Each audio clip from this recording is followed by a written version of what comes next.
Hello friend, अगर आप चाहते हैं कि बिहार पुलिस में एक सीट कन्फर्म कर लें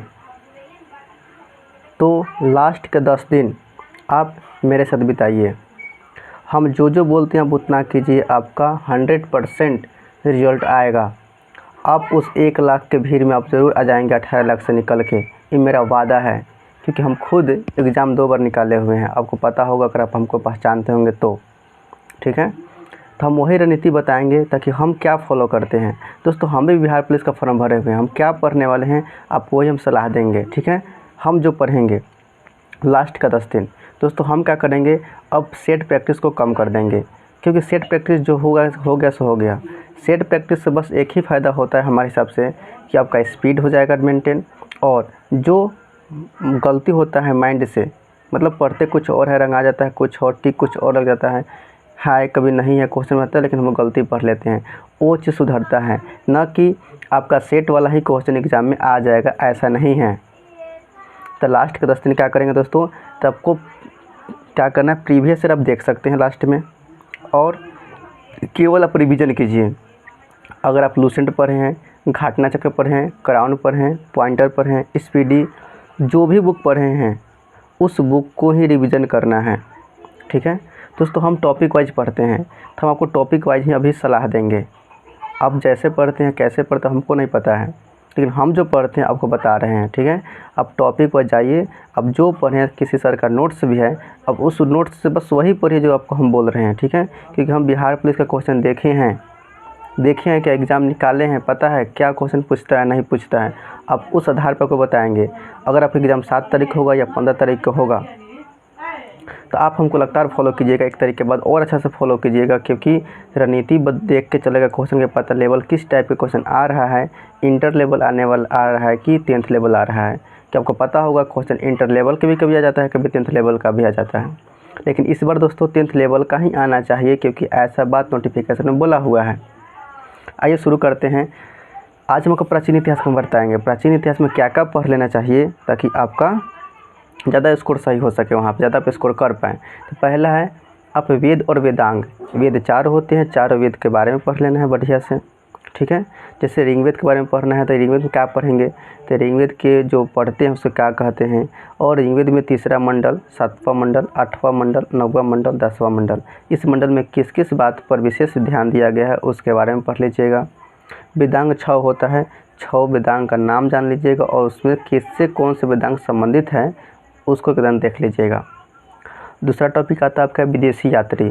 जो विदेशी यात्री भारत में आए थे और इतिहास के कहीं ना कहीं वो संग्रह किए थे, जैसे बात करेंगे हेनसोंग, फाहियान, इसके अलावा बोल सकते हैं मार्को पोलो, पिलनी, टॉलमी, और कौन थे, इब्न बतूता, मैकथनीज, ये जितना ही लोग अभी नाम बोले आपको, इसके बारे में विशेषकर पढ़ना है।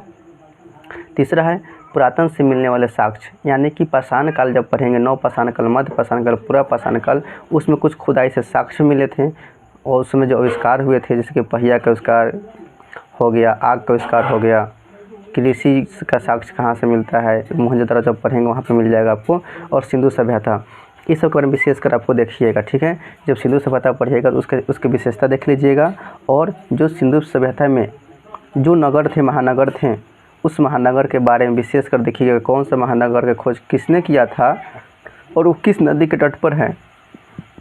जैसे मोहनजोदड़ो, हड़प्पा, धौलावीरा, राखीगढ़ी और लोथल, ये सब कुछ विशेष थे। ठीक है, अब इसके बारे में विशेष कर जाके देखिए। अब जो बुक पढ़े हैं उसी बुक में देखना है, कोई नया बुक नहीं लेना है। ठीक है, और अगला टॉपिक आपका है महाजनपद। नहीं, महाजनपद से पहले आपका एक छूट गया वैदिक। वैदिक जो सभ्यता था उसमें 2 कालखंड में बटा हुआ है, एक है ऋग्वैदिक काल, दूसरा है उत्तर वैदिक काल।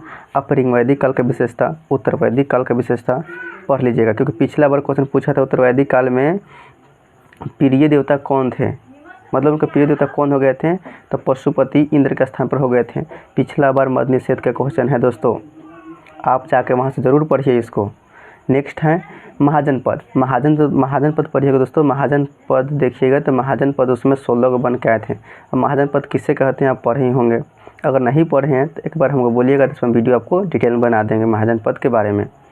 तो 16 महाजनपद में देखिएगा तो बिहार में 3 महाजनपद थे, कौन कौन, तो अंग, मगध और तीसरा था वजीज। अंग कहाँ था पता है, मगध का भी आपको पता है, और बजीज कहाँ था। ठीक है, ये तीनों बिहार के महाजनपद और जो भी महाजनपद रह गए, ये सब जो महाजनपद है ये किस नदी के तट पे हैं ये देख सकते हैं, या किस राज्य में है ये भी आप देख सकते हैं। ठीक है, और नेक्स्ट क्वेश्चन आपको, नेक्स्ट टॉपिक आपका है जौन धर्म। जौन धर्म और बौद्ध धर्म दोनों को विशेष रूप से पढ़िएगा। जौन धर्म में खास करके जो तीर्थकार थे और तीर्थकार से कौन कौन सा चिन्ह संबंधित था उसके बारे में, और जौन सभा में जो संगतियाँ हुई थी, जो अध्यक्षता हुआ था दो गो, जैसे कि आप पाटलिपुत्रा में पढ़े होंगे, दूसरा वल्लभी में हुआ था संगति दो गो, वो दोनों के बारे में पढ़ लीजिएगा। ठीक है, और बौद्ध धर्म जब पढ़िएगा तो फिर बौद्ध धर्म में भी 4 संगति हुए थे, मतलब 4 गो बैठक हुआ था। कहाँ कहाँ मालूम होगा, कहाँ कहाँ हुआ था? तरजगीर, वैशाली, पाटलिपुत्रा और कुंडलग्राम। ये चारों की अध्यक्षता किसने किया था, ये कब हुआ था, और उसमें के शासन कौन थे, इसके बारे में, अष्टक मार्ग के बारे में गौतम बुद्ध से पूछता है। ये सब कुछ विशेष रूप से, मतलब हम सीधा बोल सकते हैं कि जौन धर्म और बौद्ध धर्म को निचोड़ कर पी जाइए, घोर कर पी जाइए। ठीक है, और अगला है मगध राजवंश। मगध पर जो राजवंश आए थे उसके बारे में। तो मगध पर जो राजवंश आए थे कौन कौन थे? तो हर्यक वंश, शिशुनाग वंश, नंद वंश, मौर्य वंश, शुंग वंश, कण्व वंश।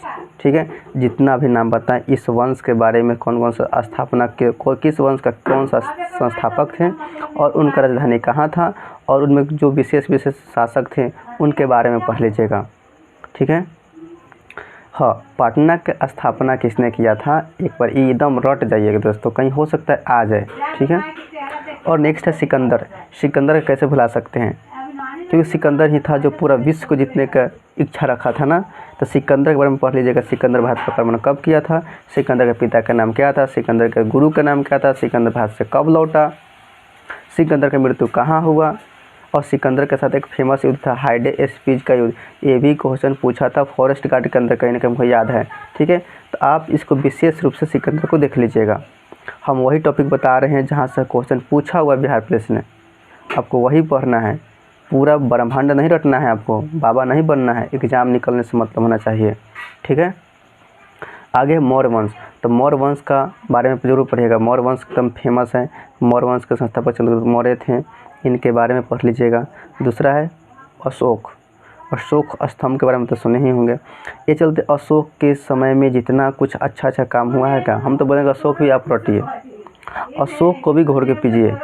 अशोक से भी हमेशा क्वेश्चन नहीं सकता है, देखते मिलता है, देखने के चाहे दरोगा एग्जाम होगा वहाँ पर देता है, बिहार पुलिस होगा तो अशोक से मतलब क्वेश्चन बनने के चांस रहता है, तो इस बार भी बनना चाहिए। और अगला है गुप्त साम्राज्य। गुप्त समाज क्यों दोस्तों, क्योंकि गुप्त वंश भी बिहार से संबंधित था। गुप्त वंश में ही एक शासक था कुमारगुप्त प्रथम, उसने नालंदा विश्वविद्यालय का स्थापना किया था 400 कुछ ईस्वी के आसपास, हमको याद है 415 से 45 के बीच में नालंदा विश्वविद्यालय का स्थापना किया था, जिसको बख्तियार खिलजी ने ध्वस्त कर दिया था। वही नालंदा विश्वविद्यालय के बारे में अभी कुछ दिन पहले ही नरेंद्र मोदी ने अपने संसद में भी बात बोले थे इसके बारे में। तो आपको गुप्त साम्राज्य को भी नहीं छोड़ना है। गुप्त साम्राज्य विशेष रूप से पढ़िएगा, क्योंकि इसमें कुछ महान महान शासक थे, जैसे चंद्रगुप्त द्वितीय, इनके दरबार में देखिएगा तो कालिदास जैसे रहते थे। एक तरह से बोल सकते हैं कालिदास कौन थे, साहित्यकार के तरह थे, जिसने अभिज्ञान शकुंतलम, ऋतु संहार, मतलब बहुत ये भी पुस्तक लिखे हुए हैं। ठीक है, कालिदास का पुस्तक भी देख लीजिएगा। और आगे है पल्लव वंश। पल्लव वंश के संस्थापक कौन थे? चोल वंश, पल्लव वंश, चोल वंश, राजपूत वंश हो गया, इसके अलावा अमोघ वंश, और कश्मीर के जो थे ना, कश्मीर में कौन कौन थे? कश्मीर में थे राजवल, दुर्लभ वंश, करकट वंश और लोहार वंश। कश्मीर की वंश को थोड़ा सा देख लीजिएगा। ठीक है, इधर ऊपर ऊपर देखना है, जो दक्षिण भारत के राजवंश थे ना उसको थोड़ा ऊपर ऊपर हल्का फुल्का देख के चल जाइएगा, काम बन जाएगा। ठीक है दोस्तों, तो आज के लिए इतना ही, और आप वीडियो को शेयर कीजिए, लाइक कीजिए चैनल को। आप अपना नेक्स्ट टॉपिक बोलिए हम किस सब्जेक्ट पे बना दें ताकि आपको ज़्यादा फ़ायदा हो, वही टॉपिक पहले बनाएंगे। आज प्राचीन इतिहास बना दिए, हमको मन है कल बना देते हैं मध्यकाल के इतिहास में क्या क्या पढ़ें, क्या क्या छोड़ दें। ठीक है, और अपना सलाह जरूर कमेंट बॉक्स में कमेंट कीजिएगा। जय हिंद दोस्तों।